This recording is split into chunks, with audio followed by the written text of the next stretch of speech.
Welcome back to Better Kansas City. Now the holiday season is here, which means more than likely you're soon going to be dishing out cash on presents. You're going to be traveling, maybe some other exciting things.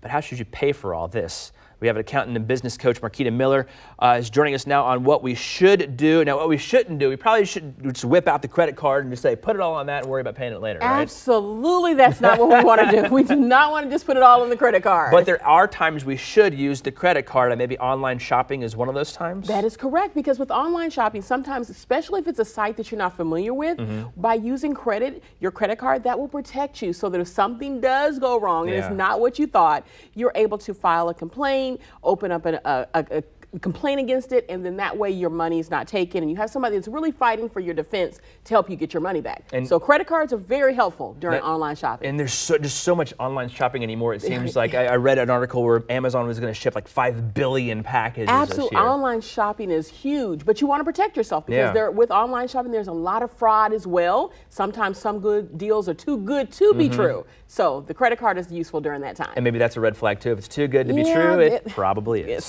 All right, well, let's talk about being low on cash flow. I mean, it's a common business problem, but it also runs into the household as well. And that is not a time to use your credit card because it will give you a false hope of you being fine and you being secure. And a lot of times people want to use their credit card and they'll say, oh, I'll pay it off in the new year or when I get my tax refund. But you really do not want to do that. That's a good time to really probably use your debit card. Because you want to have a budget of what you want to spend. Yes, holiday times are great, but it's not the time to cause yourself to go further in debt. So you want to be smart about it and you want to use the money that you have so you're not digging a deeper hole. So credit is not the time to compensate for low cash flow. So when you say make that budget, then you also include maybe a column for some wiggle room for those unexpected things that come up? It seems like when I think about budgeting, I strictly stick to what I see, and then I always forget a little bit of something, you know? And that's where you kind of can shave from another. When you look at things, you're like, okay, well, I went a little bit over here, so I'm going to decrease this one. But you want to set a budget, and you really want to stick to it. So that way you don't go over. Because once you start adjusting one thing, you'll look up and you'll be $500 over your adjusted budget. So stick to it and just be committed to it. And the categories can move, but the total shouldn't move. Let's talk about traveling for the holidays.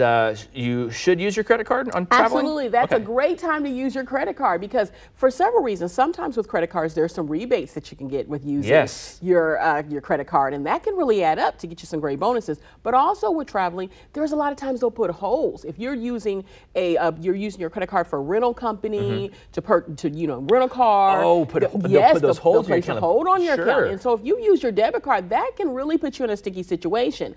Also for the hotel room, you want to make sure that because they'll charge incidentals, a little small budget for that, and so that's a great time to use the credit card because that's safe. It's not tapping into your real cash flow, and that if you have to wait for adjustments to come back for the holes to fall off, credit is a better way to go with that than your debit card. All right, so when you open that refrigerator and eat that $9 bag of M&Ms, that's what that incidental charge is showing up on your credit card, right? That is not your M&Ms.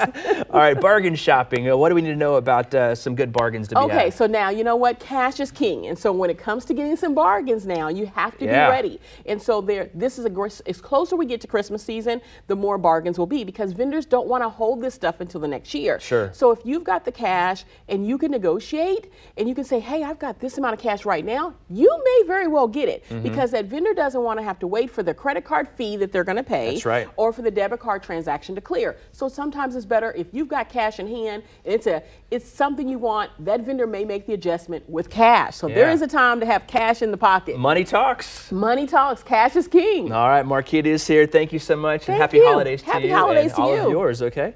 Belinda?